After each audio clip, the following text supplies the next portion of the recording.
Dans cette vidéo, je vais te dévoiler la leçon la plus impitoyable de son héritage. Comment avancer quand il ne te reste plus rien, ni amis, ni épaules, ni soutien.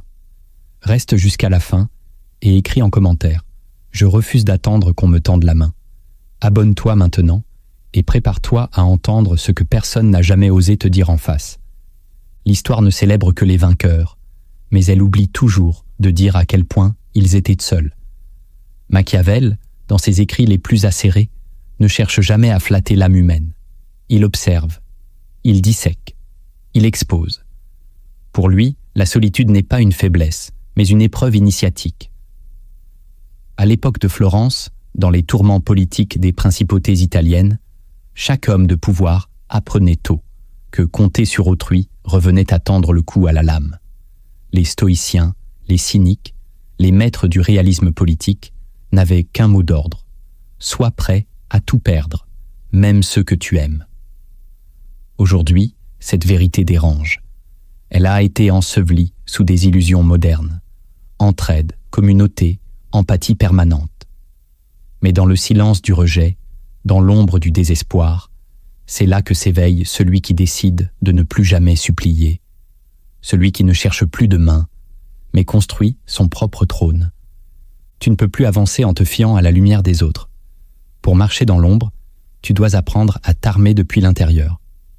Voici les 7 leviers obscurs de puissance que Machiavel aurait glissés à l'oreille de celui qui n'a plus personne.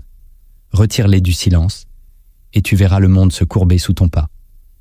Le premier levier obscur de puissance, c'est d'accepter radicalement ta solitude comme un terrain d'entraînement et non comme une punition. Tant que tu considères ton isolement comme une injustice, tu restes à la merci de ceux qui t'ont quitté, de ceux qui t'ignorent, de ceux que tu attends. Mais dès l'instant où tu changes ton regard et que tu vois cette solitude non plus comme un vide, mais comme un vide fertile, tu reprends le contrôle de ta vie. Machiavel l'aurait dit autrement, l'homme seul est le seul maître de ses décisions. Car lorsqu'il n'y a plus de témoins pour te valider, plus de bras pour te soutenir, plus de regards pour t'approuver, il ne reste plus que ta propre volonté brute face au monde. Et c'est dans ce face-à-face silencieux que naît le vrai pouvoir. Accepter la solitude, ce n'est pas s'enfermer, c'est cesser de quémander l'approbation sociale. C'est commencer à t'observer froidement, comme un stratège observerait une carte. Failles, forces, ressources, faiblesses.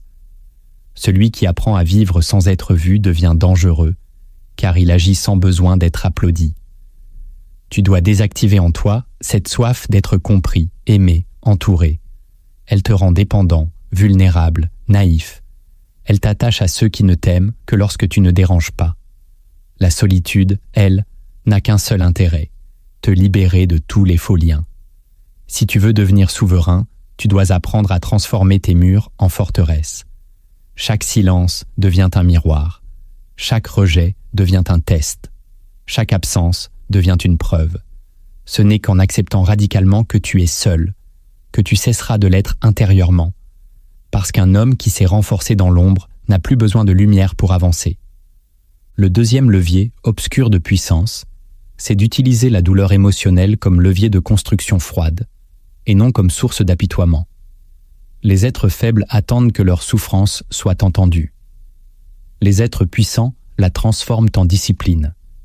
Machiavel n'a jamais ignoré la douleur, mais il savait qu'elle devient un outil entre les mains de celui qui ne cherche pas à s'en plaindre. Si tu avances seul, alors il te faudra souffrir. Mais souffrir avec une direction. Ne te contente pas de subir, mesure, dissèque, transforme. Chaque déception devient une brique. Chaque blessure, un rappel. Chaque perte, une purification. Le piège moderne, c'est de croire que la guérison précède l'action. Mais dans la vision stratégique, c'est l'action froide et constante qui accélère la guérison. Tu n'as pas besoin de te sentir mieux pour avancer. Tu as besoin de poser un pas après l'autre, même avec un cœur en ruine. Ce n'est pas la paix intérieure qui donne la force, c'est la capacité à continuer même quand elle est absente. Ceux qui t'ont blessé t'ont aussi offert une chance d'aiguiser ton esprit. Le monde t'a frappé? Alors forge une armure avec les fragments. Refuse d'être celui qui répète « On m'a fait du mal ». Sois celui qui dit « Grâce à cela, j'ai appris à ne plus jamais tendre l'autre joue. Ce n'est pas de la vengeance, c'est de la mémoire stratégique. La douleur ne doit pas t'émouvoir, elle doit t'informer. Elle te montre où tu étais naïf, où tu faisais confiance trop vite, où tu espérais des autres ce que tu devais d'abord produire en toi-même. Celui qui avance seul doit comprendre que la douleur ne disparaîtra jamais complètement. Mais elle peut changer de forme, elle peut devenir volonté, elle peut devenir lucidité, elle peut devenir feu. Et dans ce feu, tu peux forger une version de toi que même tes ennemis n'oseront plus approcher. Le troisième levier obscur de puissance, c'est d'éteindre le besoin de justification. Plus tu t'expliques, plus tu donnes des armes aux autres. Plus tu veux convaincre, plus tu perds de l'énergie. Un homme seul n'a pas à rendre compte. Il agit, il décide, il se relève, et il laisse les résultats parler pour lui. Machiavel l'avait compris très tôt. Les paroles adoucissent, mais les actes gouvernent. Tu n'as pas besoin de raconter pourquoi tu es tombé. Tu n'as pas besoin de décrire comment tu te relèves. Celui qui agit dans l'ombre doit apprendre à se taire sans culpabiliser.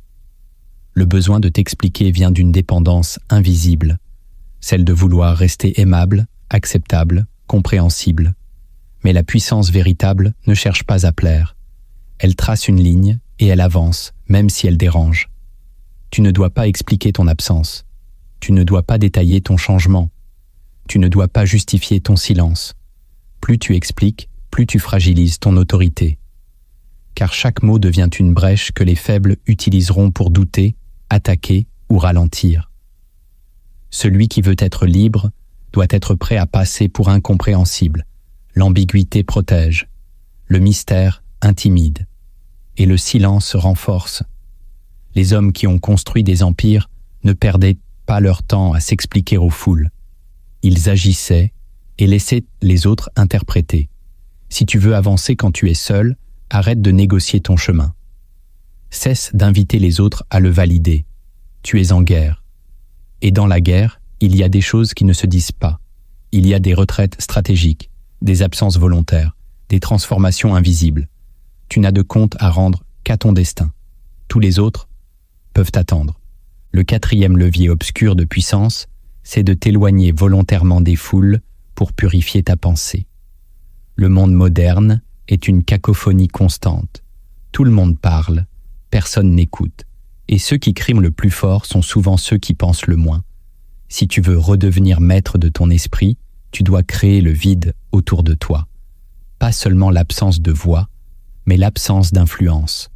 Tu dois retrouver ton propre langage intérieur, celui que tu as étouffé sous les slogans, les avis, les notifications. Machiavel, dans sa solitude imposée après sa disgrâce politique, s'est replié dans l'étude des anciens. Il savait que le recul volontaire est un acte de puissance, car en s'isolant du tumulte, on voit les jeux de pouvoir plus clairement. Tu n'avanceras jamais si ta pensée dépend encore des échos extérieurs. Couper les voix, ce n'est pas fuir, c'est affûter.